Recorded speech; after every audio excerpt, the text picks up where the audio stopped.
रही थी। तभी सड़क के किनारे वाले बगीचे में उसे एक स्विमिंग पूल देखकर मेरा नहाने का मन कर रहा है। देखो ना, वो बहुत ही जालिम है। अपने पैसों के दम पर वो दूसरों को परेशानी में नहाकर हम सब बाहर निकल आएंगे। तारा को कुछ भी पता नहीं चल। मन करता है सारा दिन इसी में नहाते रहो। चलो लड़कियां स्विमिंग पूल से बाहर निकल ही रही थी कि तभी तारा कार में, हाँ, इन सब ने स्विमिंग पूल का पानी खराब कर दी। वजह से मेरा और मेरी सहेलियों का मूड खराब हो गया है। अब हम तुम्हें नहीं। तारा अपनी सहेलियों के साथ मिलकर उन सभी को एक पेड़ के साथ बचा। अभी पता चल जाएगा। उसके बाद तारा और उसकी सहेली, अरे कोई बचाओ मुझे। अरे तारा हमें छोड़ दे, हम देख लेती है। परी को तारा और उसकी सहेलियों की दुष्टता पर, अरे तू होती कौन है मुझसे सवाल जवाब करने वाली। चलने आज मैं अपनी जादुई छड़ी लेकर नहीं आई, वरना तुझे और तेरी सहेलियों को सब गंदा किया है, इसीलिए मैं इन्हें सजा दे रही हूँ। तो अपना दूसरी तरफ तारा अंजलि और उसकी सहेलियों को मिर्च के पानी से नहला। उसके बाद परी अंजलि और उसकी सहेलियों के साथ मिलकर तारा को उसकर हमारी पिटाई करेगी। आज मैं अपनी जादुई छड़ी लेकर आई हूँ। मैं तारा अपनी सहेलियों के साथ बैठकर मजे से खाना खा रही थी। उसकी सहेलियों को हवा में उड़ाते हुए उस स्विमिंग पूल में पटक देती है। हाय, यहाँ कितनी बदबू आ रही है। अरे मैं तो सांस भी नहीं ले पा। बाहर नहीं जाने देगा, और अगर तुम सबने बाहर निकलने की कोशिश की, भगवान के लिए हमें माफ कर दो। तुम सब चाहे जितना। बहुत ही खूबसूरत स्विमिंग पूल तैयार कर देती है। स्विमिंग पूल को नहीं होगी। ये मेरा मोबाइल नंबर रखो, जब भी तुम सबको मदद से चली जाती है। परी से दोस्ती होने के बाद अंजलि और उसकी दूसरी तरफ जादुई टॉयलेट का स्विमिंग पूल तारा और उसकी सहेलियों की बहुत समय पहले किसी गांव में चंपा नाम की एक औरत अपनी 2 बेटियों के साथ माँ की मेहनत की कद्र करती थी, जिस वजह से वह दोनों हमेशा मर्द के लड़कियों के बैग से पैसे चुराया करती थी। इसी तरह शीतल एक दिन लंच बैग से पैसे चुरा रही है। अच्छा, ये शीतल ही है जो कल तुम सबके बैग से पैसे चुरा रही थी। हम दोनों ने अपनी आँखों से। उसके बाद चंपा की बड़ी बेटी शीतल के बैग की तलाशी लेने लगती है। शीतल के बच्चे एक नंबर के झूठे और चोरनी है। चलो तो हम सब मिलकर फिर से तेरी पिटाई करेंगे, और तेरे दोनों हाथ पैर तुला लेती है। फिर एक दिन चंपा की दोनों बेटियां स्कूल जा रही थी। तभी उस दिन की माँ भूल गई है, इसीलिए दोबारा यहाँ पिटने आ गई है। माँ की जादुई छड़ी लेकर आई हूँ। अब मैं तुम दोनों को ऐसा सबक सिखाती है। अब तुम दोनों को जिंदगी भर इसी तरह बंदरिया बनकर रहती है।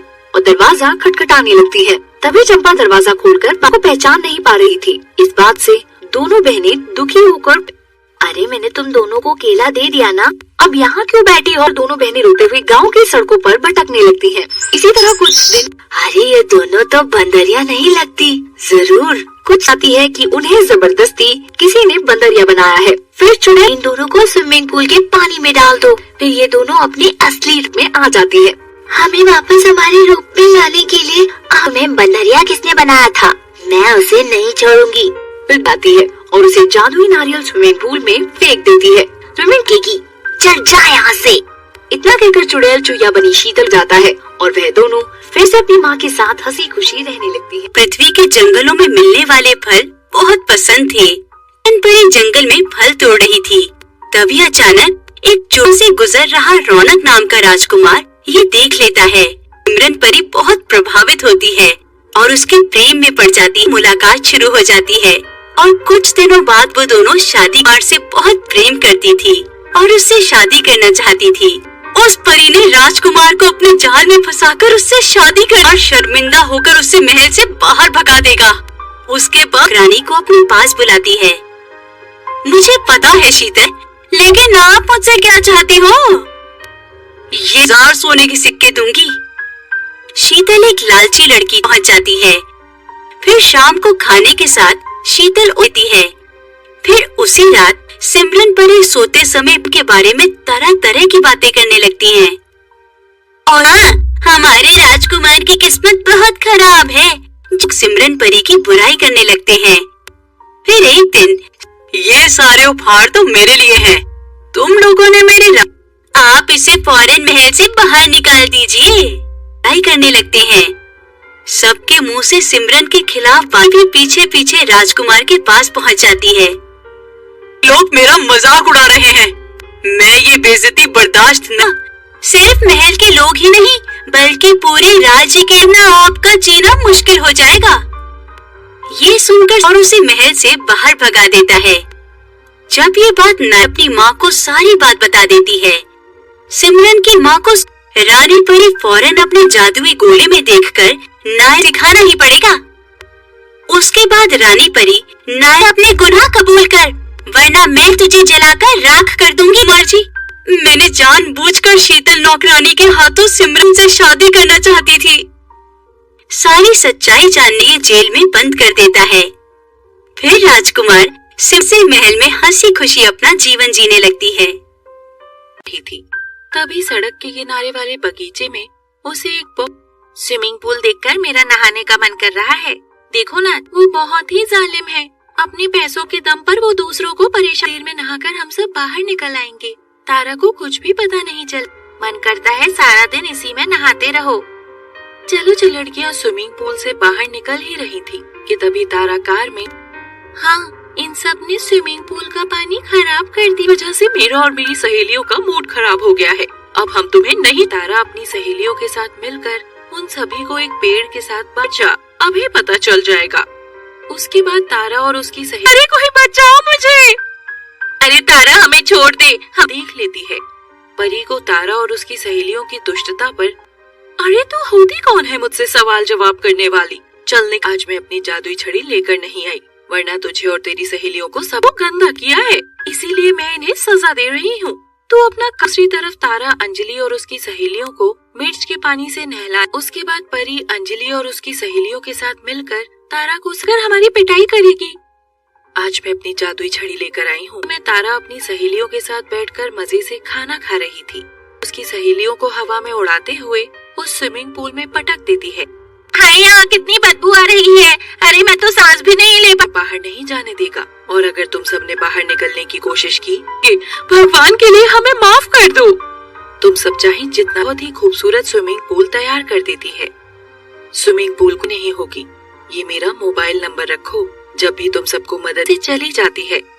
परी से दोस्ती होने के बाद अंजलि और उसकी दूसरी तरफ जादुई टॉयलेट का स्विमिंग पूल तारा और उसकी सहेलियों की बहुत समय पहले किसी गांव में चंपा नाम की एक औरत अपनी 2 बेटियों के साथ माँ की मेहनत की कद्र करती थी, जिस वजह से वह दोनों हमेशा मर्द के लड़कियों के बैग से पैसे चुराया करती थी। इसी तरह शीतल एक दिन लंच बैग से पैसे चुरा रही है। अच्छा, ये शीतल ही है जो कल तुम सबके बैग से पैसे चुरा रही थी। हम दोनों ने अपनी आँखों से। उसके बाद चंपा की बड़ी बेटी शीतल के बैग की तलाशी लेने लगती है। शीतल के बच्चे एक नंबर के झूठे और चोरनी है। चलो तो हम सब मिलकर फिर से तेरी पिटाई करेंगे और तेरे दोनों हाथ पैर तुतला लेती है। फिर एक दिन चंपा की दोनों बेटियां स्कूल जा रही थी, तभी उस दिन की माँ भूल गई है, इसीलिए दोबारा यहाँ पिटने आ गई है। माँ की जादुई छड़ी लेकर आई हूँ। अब मैं तुम दोनों को ऐसा सबक सिखाती है। अब तुम दोनों को जिंदगी भर इसी तरह बंदरिया बनकर रहती है। और दरवाजा खटखटाने लगती है। तभी चंपा दरवाजा खोलकर माँ को पहचान नहीं पा रही थी। इस बात से दोनों बहनें दुखी होकर, अरे मैंने तुम दोनों को केला दे दिया ना, अब यहाँ क्यों बैठी हो? और दोनों बहनें रोते हुए गांव की सड़कों पर भटकने लगती हैं। इसी तरह कुछ दिन, अरे ये दोनों तो बंदरिया नहीं लगती, जरूर कुछ आती है कि उन्हें जबरदस्ती किसी ने बंदरिया बनाया है। फिर चुड़ैल इन दोनों को स्विमिंग पूल के पानी में डाल दो। फिर ये दोनों अपने असली रूप में आ जाती है। हमें वापस हमारे रूप में लाने के लिए हमें बंदरिया किसने बनाया था, मैं उसे नहीं छोड़ूंगी। फिर आती है और उसे जादुई नारियल स्विमिंग पूल में फेंक देती है। स्विमिंग की चल जा यहाँ से। इतना कहकर चुड़ैल चुहिया बनी शीतल जाता है और वह दोनों फिर से अपनी माँ के साथ हंसी खुशी रहने लगती है। पृथ्वी के जंगलों में मिलने वाले फल बहुत पसंद थे। परी जंगल में फल तोड़ रही थी, तभी अचानक एक चोर से गुजर रहा रौनक नाम का राजकुमार ये देख लेता है। सिमरन परी बहुत प्रभावित होती है और उसके प्रेम में पड़ जाती। मुलाकात शुरू हो जाती है और कुछ दिनों बाद वो दोनों शादी से बहुत प्रेम करती थी और उससे शादी करना चाहती थी। उस परी ने राजकुमार को अपने जाल में फंसाकर उससे शादी कर और शर्मिंदा होकर उसे महल से बाहर भगा देगा। उसके बाद रानी को अपने पास बुलाती है। मुझे पता है शीतल, लेकिन आप मुझसे क्या चाहती हो? ये 1000 सोने के सिक्के दूंगी। शीतल एक लालची लड़की पहुंच जाती है। फिर शाम को खाने के साथ शीतल उठती है। फिर उसी रात सिमरन परी सोते समय के बारे में तरह तरह की बातें करने लगती हैं। और हाँ, हमारे राजकुमार की किस्मत बहुत खराब है, जो सिमरन परी की बुराई करने लगते हैं। फिर एक दिन, ये सारे उपहार तो मेरे लिए हैं। तुम लोगों ने मेरी आप इसे फौरन महल से बाहर निकाल दीजिए। लड़ाई करने लगते हैं। सबके मुंह से सिमरन के खिलाफ बात भी पीछे पीछे राजकुमार के पास पहुंच जाती है। लोग मेरा मजाक उड़ा रहे हैं। मैं ये बेइज्जती बर्दाश्त न। सिर्फ महल के लोग ही नहीं, बल्कि पूरे राज्य के ना आपका जीना मुश्किल हो जाएगा। ये सुनकर और उसे महल से बाहर भगा देता है। जब ये बात न अपनी माँ को सारी बात बता देती है। सिमरन की माँ को रानी परी फौरन अपने जादुई गोले में देखकर नाय दिखाना ही पड़ेगा। उसके बाद रानी परी, नाय अपने गुनाह कबूल कर, वरना मैं तुझे जलाकर राख कर दूंगी। मर्जी, मैंने जानबूझकर शीतल नौकरानी के हाथों सिमरन से शादी करना चाहती थी। सारी सच्चाई जानने जेल में बंद कर देता है। फिर राजकुमार सिम से महल में हंसी खुशी अपना जीवन जीने लगती है।